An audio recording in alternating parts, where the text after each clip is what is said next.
Aujourd'hui, nous allons parler d'un élément central pour tous les utilisateurs d'appareils Apple. Il s'agit de l'identifiant Apple. Alors, qu'est-ce que c'est exactement un identifiant Apple ? En termes simples, c'est un compte personnel qui vous permet d'accéder à une multitude de services proposés par Apple.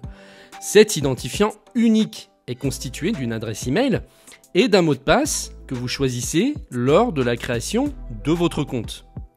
En général, il vous est demandé la première fois que vous achetez votre premier appareil Apple, que ce soit un iPhone, un iPad, un Mac ou même une Apple Watch. Pourquoi est-il si important, me demanderez-vous ? Eh bien, l'identifiant Apple est la clé qui déverrouille tout l'écosystème Apple. Dès que vous configurez un nouvel iPhone, iPad, Mac ou tout autre appareil Apple, vous êtes invité à vous connecter à votre identifiant Apple. Cela permet à votre appareil de se synchroniser avec vos autres appareils Apple via l'iCloud. Parlons un peu plus des services auxquels l'identifiant Apple donne accès. Tout d'abord, il y a iCloud, le service de stockage en ligne d'Apple. Grâce à iCloud, vous pouvez sauvegarder vos photos, vidéos, documents et même vos paramètres de l'appareil. Ainsi, si vous perdez ou changez d'appareil, vous pouvez facilement restaurer toutes vos données. Ensuite, il y a l'App Store et l'iTunes Store pour télécharger des applications, de la musique, des films ou des livres. Vous aurez besoin de votre identifiant Apple. C'est aussi grâce à lui que vous pouvez effectuer des achats et des abonnements comme Apple Music ou Apple TV+. Un autre aspect crucial de l'identifiant Apple est la sécurité. En utilisant des fonctionnalités comme la vérification en 2 étapes, vous pouvez protéger votre compte contre les accès non autorisés. Cette vérification ajoute une couche supplémentaire de sécurité en demandant, en plus de votre mot de passe, un code envoyé à l'un de vos appareils de confiance. Votre identifiant Apple vous permet également de profiter de fonctionnalités de communication comme iMessage et FaceTime. Avec ces services, vous pouvez envoyer des messages textes, passer des appels audio et vidéo gratuitement tant que vous êtes connecté à Internet. Et vous pouvez le faire également à partir d'un Mac ou d'un iPad, pas seulement de votre iPhone. Depuis sa création, l'identifiant Apple a connu une croissance spectaculaire.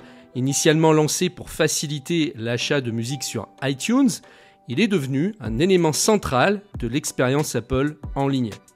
Avec l'introduction de nouveaux services comme MyCloud, Apple Pay et les abonnements à des services de streaming, l'utilisation de l'identifiant Apple s'est largement répandue. Aujourd'hui, des millions d'utilisateurs dans le monde entier utilisent leur identifiant Apple, non seulement pour accéder à des contenus et services, mais aussi pour synchroniser leurs données et protéger leur vie privée en ligne.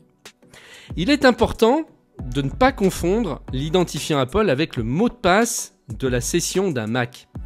Le mot de passe de session est utilisé pour déverrouiller et accéder à votre Mac spécifique. C'est une couche de sécurité locale qui protège vos fichiers et paramètres sur cet appareil particulier. En revanche, l'identifiant Apple vous donne accès à l'ensemble des services Apple en ligne, tels que l'iCloud, l'App Store et plus encore. En résumé, le mot de passe de session sécurise votre ordinateur, tandis que l'identifiant Apple sécurise et synchronise votre expérience à travers tout l'écosystème Apple. Maintenant, revenons un peu plus en détail sur ce qu'offre iCloud, qui est depuis 2011 l'architecture de votre identifiant Apple. iCloud, c'est le service de stockage et de synchronisation en ligne d'Apple. Imaginons que vous preniez une photo avec votre iPhone. Grâce à iCloud, cette photo est automatiquement sauvegardée en ligne et peut être consultée instantanément sur votre iPad, Mac ou même sur le web via iCloud.com. Mais iCloud ne se limite pas aux photos. Il sauvegarde aussi vos vidéos, documents, notes, calendriers, contacts et même vos préférences d'application. C'est particulièrement utile en cas de perte ou de changement d'appareil, car vous pouvez restaurer toutes vos données en un clin d'œil. En outre, iCloud Drive vous permet de stocker des fichiers de tout type et d'y accéder depuis n'importe lequel de vos appareils Apple. Besoin de travailler sur un document Pages que vous avez commencé sur votre Mac? Aucun problème, vous pouvez le retrouver et le modifier sur votre iPhone ou iPad grâce à iCloud Drive. Une autre fonctionnalité intéressante est la sauvegarde automatique des appareils. Chaque nuit, lorsque votre appareil est connecté au Wi-Fi et en charge, il sauvegarde automatiquement toutes vos données sur iCloud. Ainsi, si vous devez restaurer votre appareil ou configurer un nouvel appareil, toutes vos données sont prêtes à être réinstallées. iCloud propose aussi la fonction localiser, qui peut être un véritable sauveur en cas de perte ou de vol de votre appareil. Avec localiser, vous pouvez voir l'emplacement de vos appareils sur une carte, les faire sonner, afficher un message ou même les effacer à distance pour protéger vos données.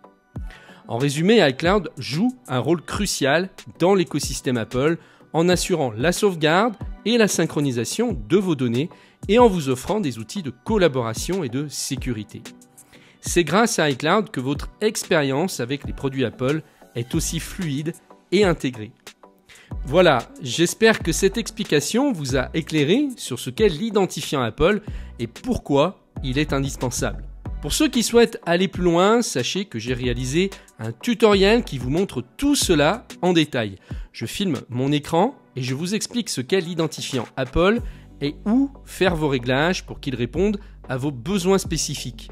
Ce module fait partie d'une formation complète sur le système macOS disponible pour les membres Geek Pratique Premium. Pour y accéder, cliquez sur le lien qui se trouve juste en dessous de cette vidéo. Je vous dis à tout de suite de l'autre côté.